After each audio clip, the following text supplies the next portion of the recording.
ఎందుకంటే ఒకసారి ఆలోచించండి, ఈ లోకంలో మనం పడుతున్న శ్రమలో భరించాలా లేకపోతే పారిపోవాలా?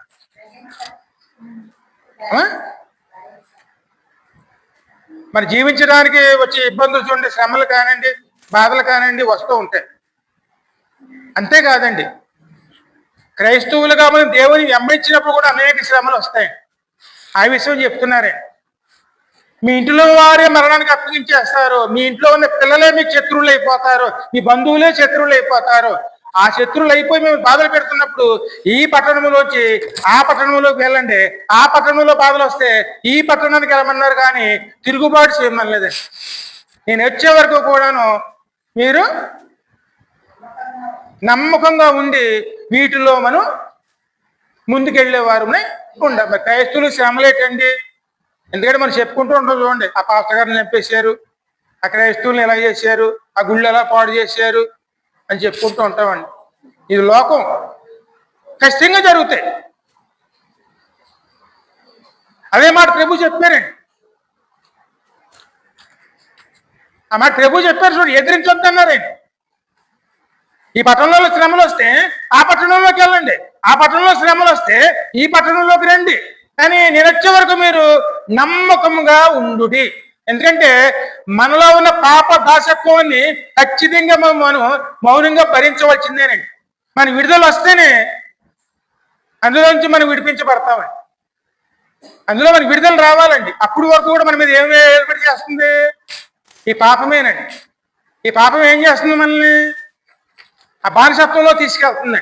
అందుకే ప్రభు హెచ్చరిస్తున్నారు అన్నమాట, మీరు వచ్చే వరకు కూడాను నమ్మకంగా ఉండి మీరు ముందుకు నడవండి. అందుకే ఈ లోకంలో శ్రమలు, నిందలు, బాధలు ఎందుకు వస్తాయంటే దీనికోసమనే. అందుకే ఆశ్చర్యపోవాల్సిన అవసరం లేదండి. ఈ బాధలు ఎందుకు వస్తున్నాయి, నిందలు ఎందుకు వస్తున్నాయి, మమ్మల్ని అలాగన్నారు ఇలాగన్నారు అంటే ఏం ఆశ్చర్యపోవాల్సిన అవసరం లేదండి. యేసయ్యనే అన్నారు, యేసయ్యనే బాధలు పెట్టారు. ఎందుకంటే లోకనీతి ఎలాగుంటుందేమో ఒకసారి ఆలోచించండి. చిన్న ఉదాహరణ, న్యాయవాదులను ఏమంటాం మనం?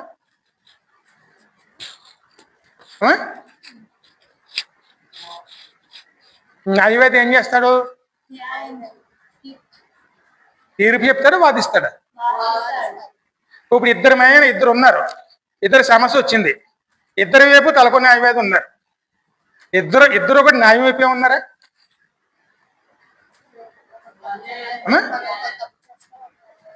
ఒకసారి ఆలోచించండి.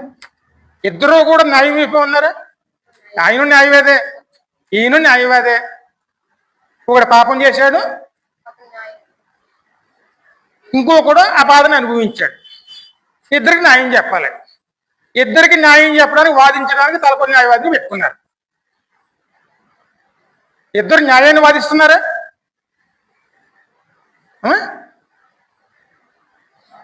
ఇద్దరులో ఎవరికి నోరెక్కు ఉంటే, ఇద్దరులో ఎవరికి ధనం ఉంటే, ఇంతకీ ఇది వాస్తవమే కదండి. ఇది లోకనీతి. అందుకే ఏ నేరం చేయలేదు, ఆ విషయం రాజు ఒప్పుకున్నాడండి. ఈ నీతి మంత్రి విషయంలోనూ ఆ పాపం నా మీద ఏలుబడి చేయకున్నట్టు నా చేతి కడుక్కున్నాడని చెప్పి నీళ్ళతో కడుక్కున్నాడు. ఆయన తెలుసు నీతిమంతుడని, కానీ ఈ లోకం ఒప్పుకుందా? శిక్ష వేసే వరకు కూడాను ఏమాత ఊరుకోలేదండి. ఎందుకంటే ఇది లోకం. ఇది లోకం దేనిలో ఉంది? పాపపు దాసత్వంలో ఉంది. పాపం ఏం చేస్తుంది? మరణాన్ని కోరుతుంది. పాపం ఎప్పుడు జీవాన్ని కోరదండి, మరణాన్నే కోరుతుంది. మరణం ఉన్న చోటు మనం ఉన్నాం. ఇప్పుడు మనం ఈ బాధలు మనకు ఎందుకు వస్తున్నాయని మనం ఆందోళన పడితే మనకు ఉపయోగం ఏమిటి? అందులో తప్పించుకోవాలా లేకపోతే బాధపడుతూ కూర్చోవాలా? అందుకే మనం జ్ఞానంతో, వివేకంతో, దేవుని జ్ఞానంతో మనం వీటిని తప్పించుకుంటూ దేవుని కోసం ఎదురు చూసేవారు ఉండాలి. అందుకే దేవుని జ్ఞానం కావాలండి, లోక జ్ఞానం కాదండి. లోకం వేరు, దేవుడి జ్ఞానం వేరండి. ఎందుకంటే దేవుని జ్ఞానానికి లోక జ్ఞానానికి ఆకాశానికి భూమికి అంత ఎడమ ఉందండి. ఎప్పుడు లోక జ్ఞానంతో దేవుని చూడకూడదండి. దేవుని జ్ఞానం వేరు, లోక జ్ఞానం. అందుకే అందరూ నీ తలంపులు వేరు, నా తలంపులు వేరు, నీ ఉద్దేశాలు వేరు, నా ఉద్దేశాలు వేరు. ఆకాశానికి భూమికి ఎంత ఎడముందో అంత ఎడము. 55వ అధ్యాయం యెషయా గ్రంథంలో ఉంటుంది. అంటే దేవుని తలంపులు వేరు, మన తలంపులు వేరండి.